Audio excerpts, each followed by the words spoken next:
மிகப்பெரிய கிரிக்கெட் வீரன் west Indies, அவன் சொல்றாங்க, நான் 300 பக்கமாவது ஒரு மாதத்திற்கு படித்து விடுகிறேன். வாசிக்கின்ற பழக்கம் கொண்டவர்களுக்கு முன்னால் இருக்கின்றவர்களுடைய பேச்சு எப்படி இருக்கிறது, ஏன் இப்படி இருக்கிறது என்பது புரிந்து போகும்.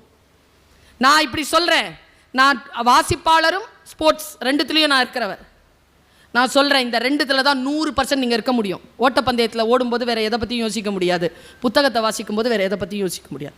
100% நீங்கள் இருக்க முடியும்னா வாசிப்பில் தான் நீங்கள் இருக்க முடியும். லா ஆஃப் அட்ராக்ஷன்ற ஒரு விஷயத்தை நான் சமீபத்தில் நினைத்து நினைத்து பார்த்து நான் உருகுகிறேன். மனதை தூய்மையாக வைத்துக் கொள்ளுங்கள், ஆழமான எண்ணங்களில் உறுதியாக இருங்கள். நான் உங்கள் எல்லாரையும் பார்த்து கேட்குறேன், எத்தனை பேருக்கு கார் ஓட்ட ஆசைங்க? இல்லை, வெக்கப்படாதீங்க. அதுவும் எப்படி தெரியுமா சார், ஆடி கார் இல்லை, ஒரு